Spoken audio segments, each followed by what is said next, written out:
What's happening, Bobcat Nation? Coach Kennelly here, coming to you with another preview. This week we'll be talking about the Stevens Point Open.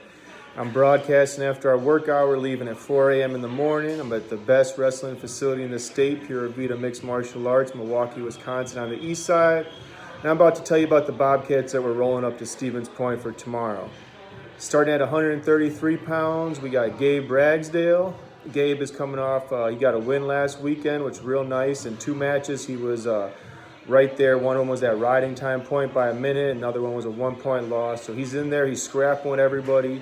He's going to be light, so he's dropping down to 125, but he's still up there banging it out with the big guys at 133, getting that good mat experience. And we're looking to see him make this jump in competition and where he performs against some of those WEAC schools. Coming in after him will be Tristan Hamann. Tristan had probably our best debut out of the Bobcats. He's the flag bearer right now. He went to the York Open, won the 133-pound bracket. He tech followed or pinned everybody. He had a couple nice wins. The Avila kid was pretty tough. Terrence Smith out of York, we thought was going to be a gamer, and he got to his attacks on top and folded him pretty fast. So he had a nice job with the NAIA schools. I'm looking to see what Tristan, how he stacks up against a lot of these NCAA Division III, and we know we got some good competition going up there because I did some research, and Stevens Point's got an old Creek native that I've watched wrestle for many years. I'm excited to see back on the mat, Matt Berlin, and that 133-pound bracket should be pretty fun this weekend. At 149, we got Jalen Conner coming, and Jalen had a nice bronze debut for the Bobcats. And, that for him was a really bad day, and we're trying to focus on the good stuff. What did he do right? He did a lot of great stuff, but he's very hard on himself. He takes it very seriously. He's a student of the sport, student warrior, so he's looking to make a nice big bounce back this weekend. He's a kid that can wrestle with anybody, so don't be surprised to see him beating people at any division and really starting to put his name on the map as the season goes along. He's starting to get his lungs under him. His technique's starting to be sharp.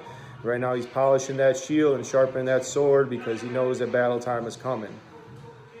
157 pounds, we got Jeremy Ingram, and Jeremy had a fantastic debut. He got another bronze at the York College Open, and Jeremy's a guy who doesn't have much experience. He was also coming from the Greco-Roman scene, so watching him utilize some of those skills on the folk style mat was a beautiful thing to see. And Jeremy's a kid who's just jumping leaps and bounds. He's getting in the room with some of these Tristans, these Keishans, these Jalens, these Jarvises, these guys who on paper are better than him. He's competing. He went against a national All-American 2 times, John Fox from York, a tremendous wrestler, and he showed he could wrestle with anybody. He wrestled the full match, lost a decision loss, and he's a guy who you're going to see jumping levels as well throughout the rest of the year. Probably one of the best athletes in the state and the country, and once he finally starts putting it all together, his wrestling IQ is getting really high. It's going to be scary. He's going to be a tough guy to stop. Also, great gas tank. You're not going to, don't blink because Jeremy's going to be wrestling fast, good action, and he always brings the heat. Let's see, 65, 74. We got some eligibility issues. 84. We got Jarvis Echols coming into his correct weight class. I'm really excited to watch him. He's been dealing with some adversity lately, but he looks to be mentally correct. Physically, he's feeling good.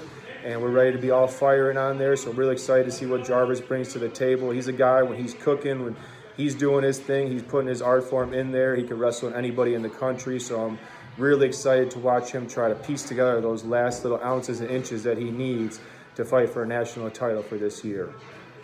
And at the 2 heavy Chevys, we got Angelo Rivera coming out of West Allis, who had a nice 2. Jarvis also went 4-1, and he was a runner-up in the York Open. Angelo Rivera went 2-2 in the York Open, and so did Graham Young, both in the heavyweight weight class. They tied for 7th place, and we're looking forward to see what they could do. These are both guys that are giving up a lot of weight, probably dropping down, but they're finding ways to get to their attacks. They're opening windows. They got these growth mindsets.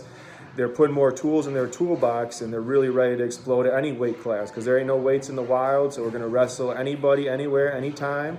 We're road warriors all year. This is the Bobcats Road Tour 2021, 2022. We're going all over the country looking for the best competition, ready to bring the heat and scrap it out on the mat, do some really good carpet struggling. So thank you for watching. Thank you for listening. You can check us out. We'll be live streaming tomorrow. As always, it's Go Bobcats, and peace and much love to you.